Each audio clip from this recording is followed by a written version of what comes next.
حضرت معاویہ صحابی ہیں، کاتب وحی ہیں، حضور کے برادر نسبتی ہیں، صالح ہیں، ام حبیبہ بہن ہے ان کی جو حضور کی زوجہ محترمہ ہے، ان کا مقام بہت بلند ہے، لیکن ہم انہیں خلفائے راشدین میں شامل نہیں کرتے، اس لیے کہ ان کا جو خلافت کو اختیار کرنا یا حکومت اختیار کرنا یہ قبائلی عصبیت کی بنیاد پر تھا، باہمی مشورے کی بنیاد پر نہیں تھا۔ لیکن 20 سال تک ان کا دور حکومت ہے اور کوئی خونریزی نہیں، کوئی غارت گری نہیں، کوئی اختلاف نہیں، کوئی بغاوت نہیں، کوئی جھگڑا نہیں، مدبر اس درجے کے تھے۔ اب آئیے آخری سٹیج آئی، حضرت معاویہ کو مشورہ دیا گیا، مغیرہ ابن شعبہ ایک بزرگ صحابی تھے کہ دیکھیے جناب امیر، مسلمانوں میں اختلاف ہوا، 4.5 سال 5 سال خانہ جنگی رہی، اب اگر پھر معاملہ آپ کے انتقال کے بعد ایسے ہی چھوٹ گیا تو اختلافات ہوں گے، جھگڑے ہوں گے، مختلف دعوے دار سامنے آئیں گے، جنگیں ہوں گی، پھر دوبارہ جو ہے فساد ہو جائے گا، آپ کسی کو نامزد کر دیجیے۔ اور پھر مشورہ دیا اپنے بیٹے یزید کو نامزد کر دیجیے۔ حضرت معاویہ ریلیکٹنٹ رہے، لیکن اس کے بعد انہوں نے مان لیا اور فیصلہ کر لیا۔ یہاں میں چاہتا ہوں کہ بات سمجھ لیں اچھی طرح، اس معاملے میں اگر آپ حضرت معاویہ کی نیت پر شک کریں گے تو مجھے آپ کے ایمان پر شک ہو جائے گا۔ نیت پر نہیں، غلطی ہو سکتی ہے، صحابی ہیں، نیت غلط نہیں تھی، نیت کیا تھی؟ اور میں سمجھتا ہوں 100% درست تھی کہ اب اتنا پانی گزر چکا ہے پل کے نیچے سے وقت کے دریا میں کہ بارے صحابہ سب رخصت ہو چکے، اب اکثریت 9 مسلموں کی ہے، عصبیتیں بھی ہیں، قبائلی عصبیتیں ختم تو نہیں ہوئی،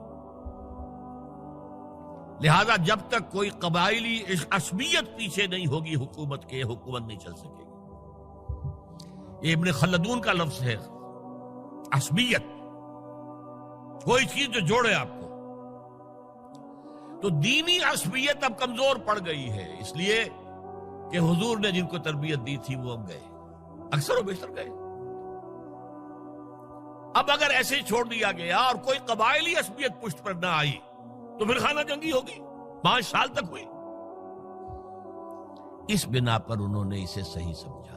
آپ اختلاف کر سکتے ہیں، صحابہ کی رائے سے اختلاف ہو سکتا ہے، لیکن آپ ان کی نیت پر شک نہیں کر سکتے۔ بہرحال واقعہ کیا ہے تاریخی اعتبار سے کہ یہ 10ویں سال میں نامزد کر دیا یزید کو اپنے بعد خلیفہ کے لیے، ولی عہد۔ اس وقت تقریباً سب نے بات مان لی سوائے 5 افراد کے۔ وہ 5 افراد بہت اہم تھے، بہت اہم۔ ابو بکر اہم ترین آدمی تھے، ان کے بیٹے عبد الرحمن ابن ابو بکر۔ عمر نمبر 2 تھے، عبداللہ ابن عمر۔ زبیر عبداللہ ابن زبیر۔ عباس عبداللہ ابن عباس، اور حسین ابن علی۔ حضرت حسن کا انتقال ہو گیا۔ اہل تشیع کا کہنا یہ کہ زہر دیا گیا، واللہ اعلم، میں کچھ نہیں کہہ سکتا۔ میں کوئی تاریخ کا محقق اس معنی میں نہیں، میں موٹی موٹی باتیں جانتا ہوں۔ بہرحال انتقال ہو گیا تھا، 5 آدمیوں نے نہیں مانا، لیکن دیکھیے یہ تھی تدبر کی بات حضرت امیر معاویہ کی۔ کوئی دباؤ نہیں ڈالا، کوئی جبر نہیں کیا، کوئی کسی کو نقصان نہیں پہنچایا کہ نہیں مان رہے تو یہ کر دیں، نہیں۔ دیکھیں گے جب وقت آئے گا۔ جب وقت آیا حضرت معاویہ کے انتقال کے بعد، اب ایک صاحب جا چکے تھے، حضرت عبد الرحمن ابن ابی بکر فوت ہو چکے، اب 4 رہ گئے، 3 عبادلہ، عبداللہ ابن عمر، عبداللہ ابن عباس، عبداللہ ابن زبیر، ایک حسین ابن علی رضی اللہ تعالی عنہم اجمعین۔ جب بیعت ہو گئی یزید کی تو اب ان کے درمیان اختلاف ہوا۔ یہ بات اچھی طرح سمجھ لیجئے، تاریخی حقائق، موٹے حقائق کو چھوڑ کر باریکیوں میں جب پڑھتے ہیں تو معاملہ غلط ہو جاتا ہے۔ موٹے حقائق کو سمجھیے، جیسے کہتے ہیں میکرو اکنامکس اور مائکرو اکنامکس۔ میکرو ہسٹری جو ہے، 2 ایک طرف ہو گئے، 2 ایک طرف ہو گئے۔ عبداللہ ابن عباس کی رائے ہوئی کہ اگرچہ یہ غلط کام ہوا ہے، یہ قیصر و کسریٰ کی سنت پر عمل ہو رہا ہے، لیکن یہ ایسی بڑی بات نہیں ہے کہ خونریزی شروع کر دی جائے اور امن و امان ختم ہو جائے۔ یہی بات عبداللہ ابن عمر کی ہو گئی، یہ دو تو ایک یکجا ہو گئے. مصلحت کہہ لیں جو بھی سمجھے، لیکن نیت پر حملہ نہیں کر سکیں گے آپ. دیانتاً انہوں نے یہ سمجھا کہ اب جب کہ ہو گیا معاملہ تو ٹھیک ہے. حرام مطلق تو کہیں نہیں لکھا ہوا قرآن کے اندر کہ بیٹا نہیں ہو سکتا، کہیں نہیں لکھا ہوا. بہرحال ان دو کی رائے یہ ہوئی کہ اگرچہ کام غلط ہے لیکن اتنا غلط نہیں ہے کہ اس کو چیلنج کیا جائے اور اس سے جو ہے خانہ جنگی شروع ہو جائے اور فساد شروع ہو جائے. دو کی رائے یہ ہوئی کہ نہیں، we have to challenge it come what may. Abdullah ابن زبیر، حسین ابن علی رضی اللہ تعالی عنہما یا عنہم، تو یہ دو علیحدہ. ان دو میں اب اختلاف ہوا. عبداللہ ابن زبیر کی رائے یہ تھی کہ یہی مقیم رہو مکے میں، حجاز میں، مکے اور مدینے میں، یہاں سے ریزسٹنس موومنٹ ہم شروع کریں گے، کیونکہ یزید کی خلافت تو دمشق میں تھی، بہت دور. حضرت حسین کو خطوط آ رہے تھے کوفے سے. کوفہ حضرت علی کا صدر مقام رہا تھا، اور جن سبائیوں نے فتنہ پیدا کیا تھا حضرت عثمان کے خلاف وہ بھی وہیں آباد تھے. انہوں نے خطوط کا تاطا باندھ دیا، آپ آئیے ہم آپ سے بیعت کریں گے اور کھڑے ہوں گے اور مقابلہ کریں گے اور اس یزید کی حکومت ختم کریں گے. ڈاک کے تھیلے بھرے ہوئے. حضرت حسین نے فیصلہ کیا کوفے جانے کا، بہت روکا. عبداللہ ابن عباس بہت ان سے بزرگ تھے عمر میں، اور ویسے بھی ایک اعتبار سے نانا تھے، ایک اعتبار سے پردادا تھے. حضرت عبداللہ ابن عباس حضور کے چچا زاد بھائی تھے تو نانا ہو گئے کہ نہیں؟ حضور نانا تھے کہ نہیں؟ اور حضور کے چچا تھے حضرت عباس، ان کے بیٹے ہیں. تو اس اعتبار سے حضرت علی رضی اللہ تعالیٰ عنہ کے کیا ہو گئے؟ چچا. بہرحال میں کچھ گڑبڑ کر رہا ہوں اس وقت. وہ دوڑتے جا رہے تھے کہ حسین خدا کے لیے مت جاؤ، خدا کے لیے مت جاؤ، یہ کوفی تمہارا ساتھ نہیں دیں گے. الکوفی لا یوفی، کوفی وفا نہیں کرتا وعدہ. اور خدا کے لیے اگر جانا ہے اپنے گھر والوں کو یہاں چھوڑ دو. بس حضرت حسین پر رضی اللہ تعالی عنہ جو ایک کیفیت تھی، انہوں نے سب باتوں کو نظر انداز کیا. وہاں ہزاروں لوگوں نے مسلم بن عقیل جو حضرت حسین کے نمائندے کی حیثیت سے پہلے گئے تھے، ان کے ہاتھوں پر بیعت کیا. وہ خطوط آ رہے تو اور بھی بات پختہ ہو گئی. ابھی راستے ہی میں تھے کہ پتہ چلا کہ ابن زیاد گورنر بن کر آیا ہے، اور اس نے جو وہاں پر تشدد کیا ہے اور ڈنڈا برسایا ہے، سب بیعت توڑ کے گھروں میں چھپ گئے. اور مسلم بن عقیل جو ہیں وہ بے یار و مددگار شہید بھی کر دیے گئے. حضرت حسین نے ارادہ کیا کہ واپس ہو جائے مدینے کی طرف. اب مسلم بن عقیل کے بیٹے جو ہیں، وہ عرب کی ایک غیرت ہے، ایک آنر جسے آج کل کہتے ہیں، ہم اپنے باپ کا بدلہ لیے بغیر نہیں جائیں گے. اور حضرت حسین کی شرافت اور مروت، یہ لوگ میرے ساتھ آئے تھے نا، میرا ساتھ دے رہے تھے، اب میں ان کا ساتھ کیسے چھوڑوں. بہرحال وہ حادثہ فاجعہ ہو کر رہا، اور اس میں سب سے بڑا سبب جو بنا ہے وہ میں چاہتا ہوں جس کی طرف کسی کی نگاہ نہیں گئی. افسوس یہ ہے کہ میرا اس پر جو کتابچہ ہے سانحہ کربلا وہ آؤٹ آف پرنٹ تھا. کوشش تھی کہ آج یہاں وہ پیش کیا جاتا. مختصر ترین، لیکن آپ دیکھیں گے کہ کلیئر ہو جاتی ہے ہسٹری. دو کتابچے ہیں. شہید مظلوم، میرے نزدیک مظلوم ترین شہید حضرت عثمان رضی اللہ تعالی، اور سانحہ کربلا، بہت بڑا سانحہ، اس میں کوئی شک نہیں.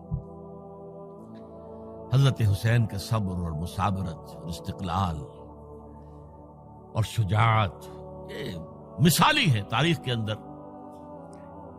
اپنے سامنے جو ہے اپنے ایک ایک کر کے چراغ گل ہو رہے ہیں.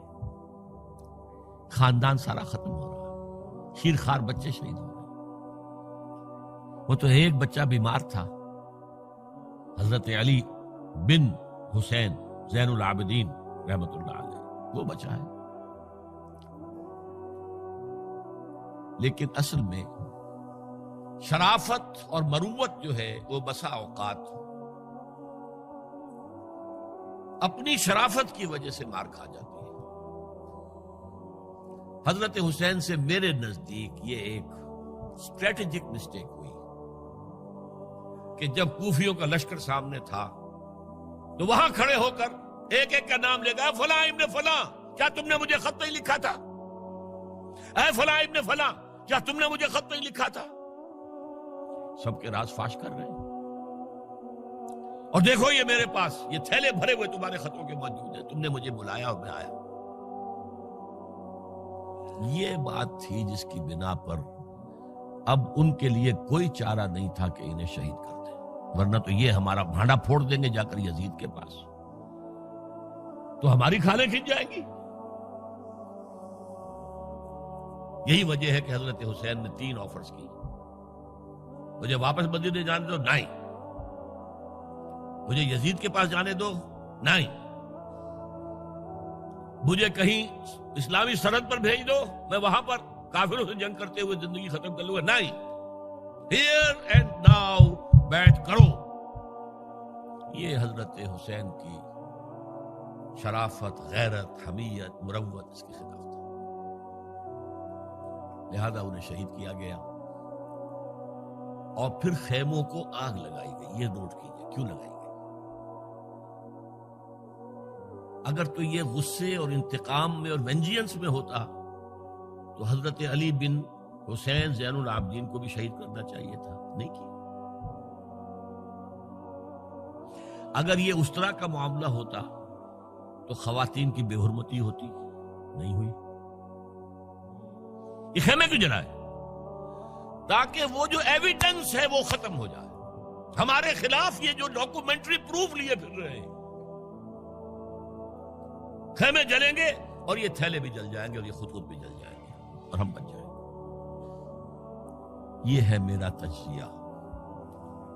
بہرحال اس میں کوئی شک نہیں کہ تاریخ انسانی کے عظیم حوادث میں سے وہ ہے، اور میرے نزدیک حضرت حسین رضی اللہ تعالیٰ عنہ کا اختلاف کر سکتا ہے، جو چاہے کرے، حضرت حسین سے اختلاف کرے اور اتفاق کرے حضرت عبداللہ ابن عمر، عبداللہ ابن عباس کے ساتھ، تب بھی ٹھیک ہے، اور اگر حضرت عبداللہ ابن عباس اور عبداللہ ابن عمر سے اتفاق کرے اور حضرت حسین ان سے اختلاف کرے، تب بھی شک ہے۔ معصوم کوئی نہیں، ہمارے نزدیک معصومیت خاصہ نبوت ہے، نبوت ختم ہوئی حضور پر، معصومیت ختم ہوئی۔ غلطی ہر ایک سے ہو سکتی ہے اور آپ رائے رکھ سکتے ہیں، لیکن کسی صحابی کی نیت پر حملہ نہیں کریں گے آپ۔ صحابی کی نیت پر حملے کا مطلب کیا ہے کہ محمد صلی اللہ علیہ وسلم تزکیہ نفس نہیں کر پائے، یہ ریفلیکٹ کرے گی حضور کی اس پوری کی پوری جد و جہد پر کہ شخصیت سازی نہیں کر پائے محمد صلی اللہ علیہ وسلم، نہیں، معاذ اللہ ثم معاذ اللہ ثم معاذ اللہ۔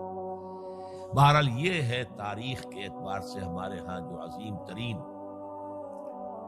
ذی الحجہ کے مہینے میں حضرت عثمان شہید ہوئے تھے، 28 ذی الحجہ کو حضرت عمر پر حملہ ہوا تھا، 1 محرم کو ان کی شہادت ہوئی تھی، 10 محرم کو یہ سانحہ کربلا پیش آیا تھا۔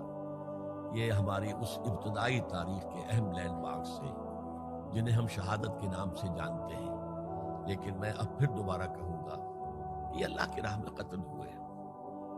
وَلَا تَقُولُوا لِمَنْ يُقْتَلُ فِي سَبِيلِ اللَّهِ أَمْوَاتٌ بَلْ أَحْيَاءٌ وَلَكِنْ لَا تَشْعُرُونَ وَلَا تَحْسَبَنَّ الَّذِينَ قُتِلُوا فِي سَبِيلِ اللَّهِ أَمْوَاتًا بَلْ أَحْيَاءٌ عِنْدَ رَبِّهِمْ يُرْزَقُونَ۔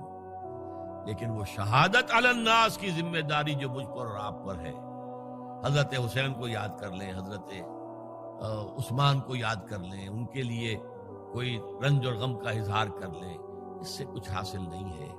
حاصل تو یہ ہے کہ شہادت علی الناس کی تیاری کیجئے، اپنی ذاتی زندگی میں آج سے گواہی دیجئے اللہ کے بندے ہونے کی، اپنے عمل میں، اپنے قول میں، اور کوشش کیجئے کہ مل جل کر اس ملک کے اندر وہ نظام برپا کریں کہ جو شہادت علی الناس دین حق کے ایک کامل نمونے کے طور پر دنیا پر حجت قائم کر دے کہ دیکھ لو اپنی آنکھوں سے، یہ ہے وہ دین حق جو محمد لے کر آئے تھے۔ اللہ تعالیٰ مجھے اور آپ کو اس کی توفیق عطا فرمائے۔ باقی یہ کہ یہ کیسے ہوگا، اس پر تو میری کتابیں پہلے بھی تقاریر میں کر چکا ہوں، وہ منہج انقلاب نبوی وغیرہ وہ ہے، ان کا مطالعہ کیجیے۔ بارک اللہ لی و لکم فی القرآن العظیم ونفعنی و ایاکم بالآیات والذکر